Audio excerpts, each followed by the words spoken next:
Maroc, la marche verte. Verte parce que le vert est la couleur de l'étoile sur le drapeau rouge marocain. C'était la couleur préférée du prophète Mahomet. Et parce que cette marche est aussi une marche sainte. Du moins, c'est ce qu'on leur a dit aux Marocains quand on leur a demandé d'aller récupérer les arpents de sable colonisés par l'Espagne, le Sahara occidental, au cours d'une marche sans précédent dans l'histoire moderne.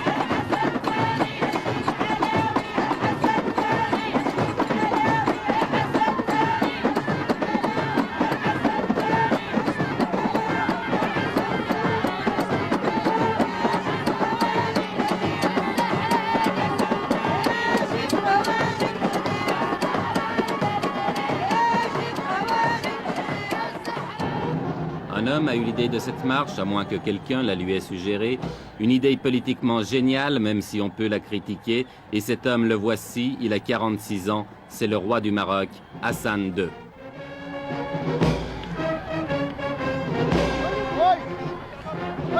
Avec la marche verte, Hassan II espère gagner sur tous les plans, faire oublier les problèmes intérieurs, se réconcilier avec son opposition, même de gauche, et surtout ressouder le peuple marocain dans un immense élan de nationalisme.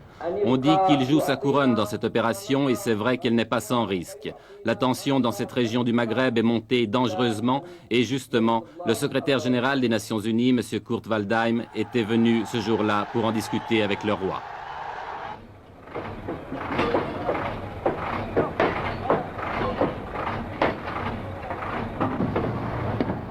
Mais au-delà des coulisses de la diplomatie, la marche verte a été lancée.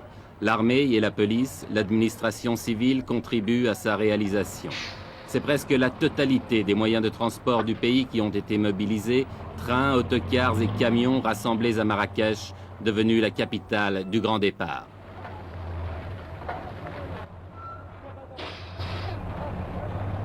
Pourtant, on ne peut s'empêcher de penser que c'est aussi la marche des gueux. La marche des paysans pauvres et illettrés, des chômeurs, des petites gens, de toute cette masse humaine qui obéit docilement à tous les mots d'ordre qui viennent d'en haut.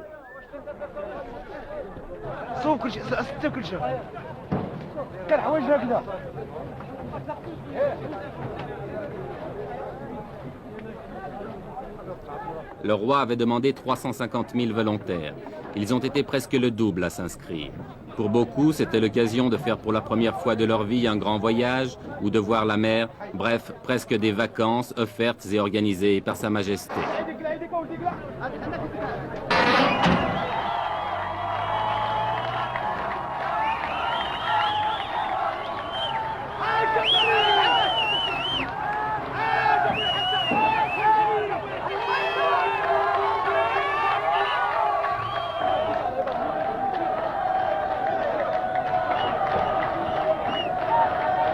À Marrakech, depuis 15 jours, chaque départ de convoi donne lieu à des scènes de ce genre, et il en part plusieurs chaque jour.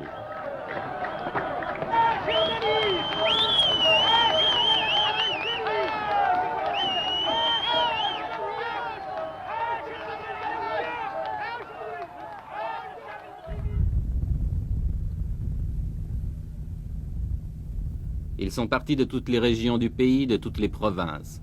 Ceux qui venaient du nord ont parcouru plus de 2000 km, entassés par paquets de 50 sur chaque camion.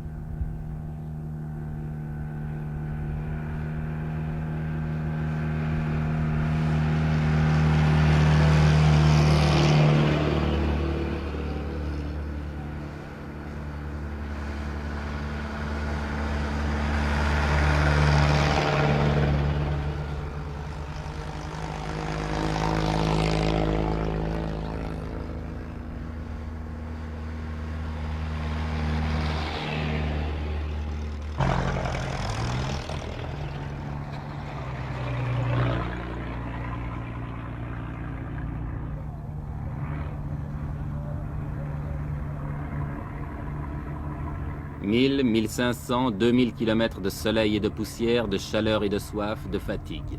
Mais tout a été prévu, sans doute depuis plusieurs mois, malgré le caractère spontané que le Maroc a voulu donner à cette manifestation. Ambulance, ravitaillement, essence, eau. En principe, les participants à la marche ne manqueront de rien. Une question, mais qui restera peut-être toujours sans réponse, quel sera le coût définitif de cette épopée? Avant le désert, un camp de transit a été installé à Agadir qui peut accueillir 30 000 personnes.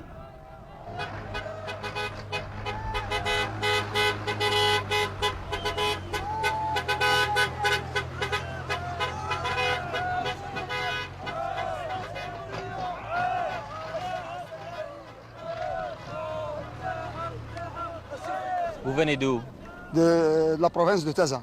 C'est à combien de kilomètres d'ici? D'ici à peu près dans les 700 km. 700 à 800. Il y a combien de personnes qui sont venues de cette province? 10 000 personnes. 10 000. 10 000 personnes. Et maintenant, vous allez partir où? On va y aller, Inch'Allah, au Sahara. Au Sahara? Au Sahara. Jusqu'à Terfaya? On dépasse, Inch'Allah, le Terfaya. Vous allez passer la frontière aussi? Après le discours de Sa Majesté, on va, Inch'Allah, jusqu'à la capitale, l'Ayoun. Vous allez traverser à l'Ayoun? Oui. Sahara al-Maghribi.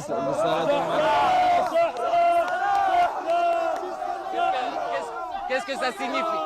Qu'est-ce que ça signifie le Sahara pour vous? C'est notre pays. C'est notre terre et notre pays. Nous traversons non pas l'Ayoun seulement, mais toutes les villes et tous les villages occupés par les Espagnols. On veut notre terre. On veut toujours notre terre. On veut notre terre jusqu'à la mort. Notre terre, c'est toute notre vie. C'est notre terre, ça y est. Vive le roi Hassan II! Vive le roi Hassan II! Vive le roi Hassan II! Vive le roi Hassan II! Vive le roi! Vive le roi Hassan II! Vive le roi Hassan II!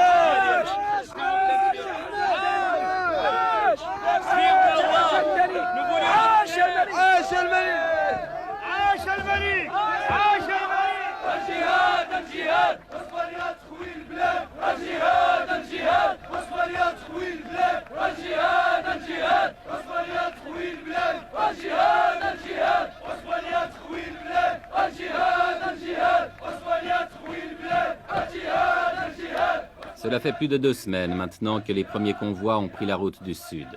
Plus de 2 semaines de délire qui confine au fanatisme. Plus de 2 semaines que le Maroc vit dans la fièvre. Tout cela pour quelques milliers de tonnes de phosphate, vous demanderez-vous? Non, pas seulement. Tout cela aussi, du moins aux yeux du peuple, au nom du roi et de Dieu, si Dieu le veut, Inch'Allah.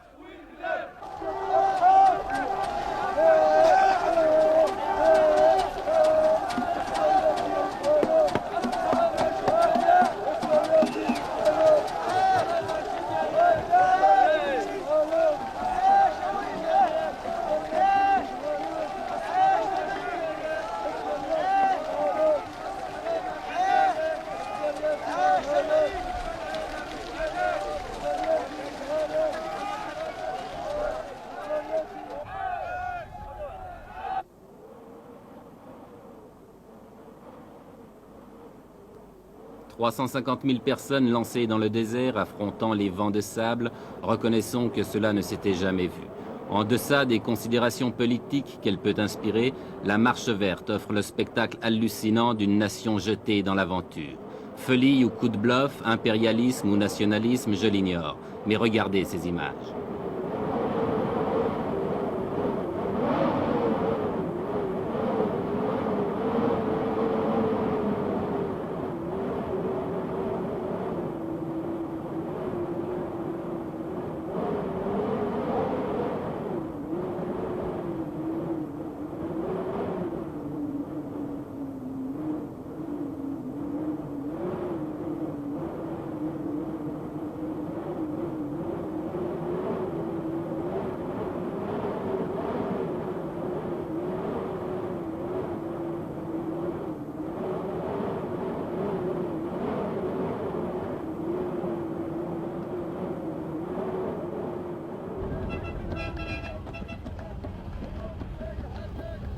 350 000 personnes dans le désert, cela signifie 10 000. Oui, vous avez bien compris, 10 000 camions.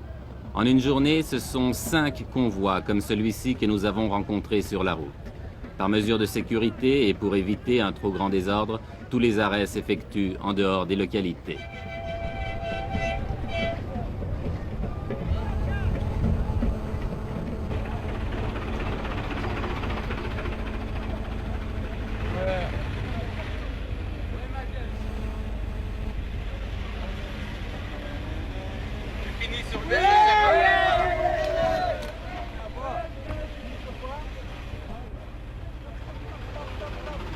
Chaque fois que nous dépassons un convoi, nous retrouvons la même atmosphère, une atmosphère de frénésie. Et chaque fois aussi que nous interrogeons les gens, ils nous font les mêmes réponses. Écoutez. Jusqu'où vous allez? Sahara. Oui, Sahara. Pourquoi vous ne laissez pas le peuple sahraoui s'autodéterminer, choisir lui-même? Parce que le peuple sahraoui est sous la domination du roi. Eh ben, comme vous dites, c'est... Sahara, c'est à nous. Non. Pour être juste, les Sahara nous ont assaillis. Et les Sahraouis, ce sont des Marocains pour vous? Oui, c'est ça.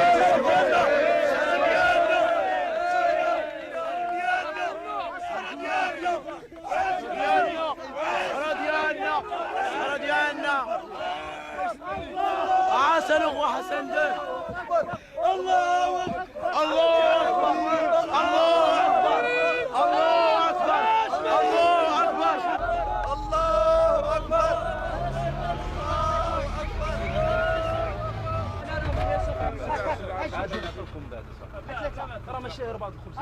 Tout le long du voyage, les vivres sont assurés. On distribue les miches de pain à la lancée, mais en proportion calculée, un pain pour 4 hommes. Le convoi se ravitaille donc, puis reprend la route.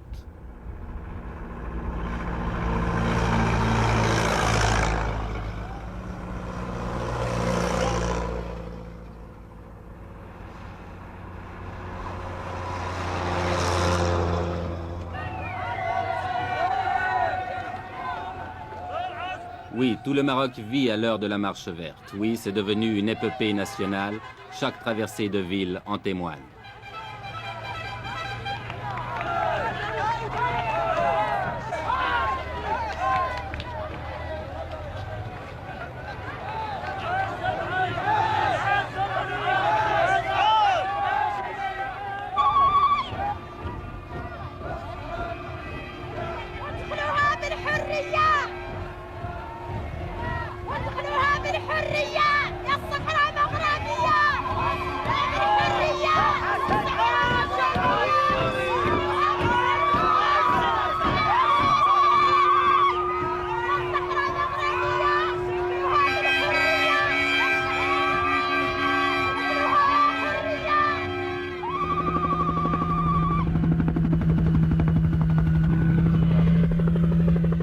C'est l'arrivée à l'extrême sud du Maroc, à côté d'une petite bourgade perdue dans le désert, où avait atterri autrefois l'avion de Saint-Exupéry, Tarfaya.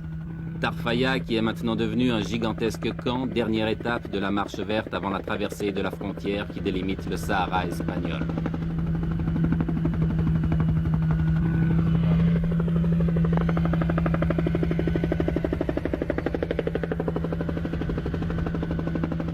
Dans ces alignements de tentes et de camions, on s'est installé province par province. Et l'ambiance de ce campement le fait ressembler à un Woodstock du désert.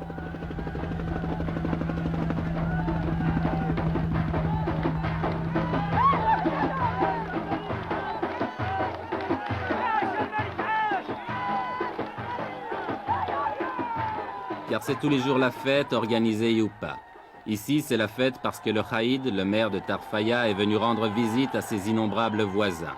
Lui, qui vivait seul ou presque dans son bled oublié au fond des sables, que doit-il penser de ce fantastique rassemblement ?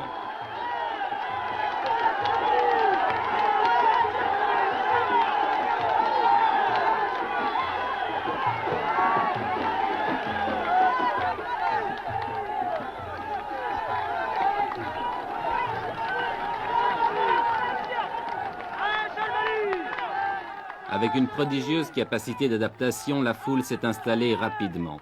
On a nettoyé le sol des cailloux pour en faire des clôtures, on a dressé des tentes de fortune, et il ne reste plus qu'à tuer le temps en attendant l'ordre du roi pour se remettre en marche vers les terres spoliées.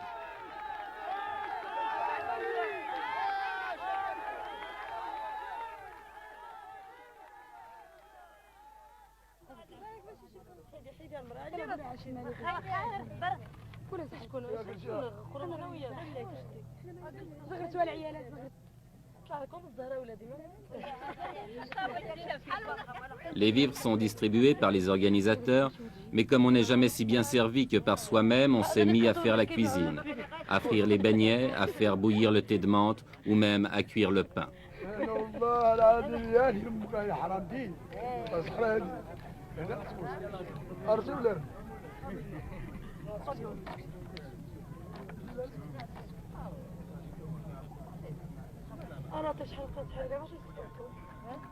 Ici et là, les 1001 petites occupations de la vie quotidienne.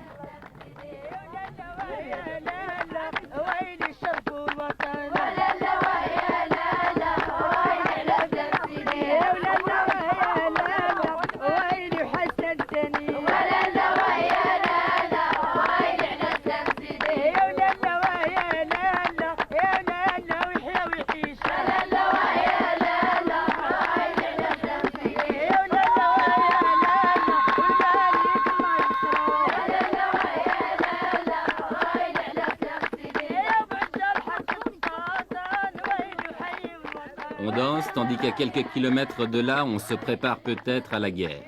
L'Espagne, depuis le week-end dernier, a tout à coup durci sa position et ne semble plus du tout disposée à laisser pénétrer la marche verte sur son territoire. Que va-t-il se passer? Mais qui se pose ici ce genre de questions?